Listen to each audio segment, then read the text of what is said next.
23 मे 2024ला आहे वैशाख पौर्णिमा. पौर्णिमा ही तिथी माता लक्ष्मी भगवान विष्णूंची आवडती तिथी आहे.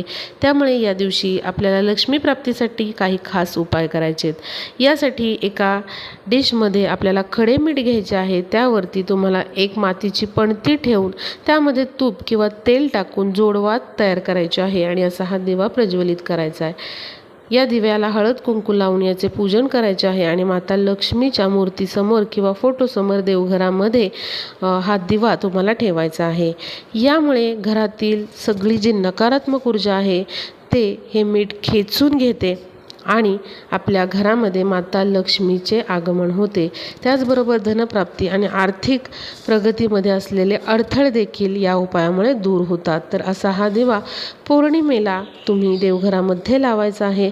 यामुळे नक्कीच तुमची आर्थिक प्रगती होण्यास मदत होते.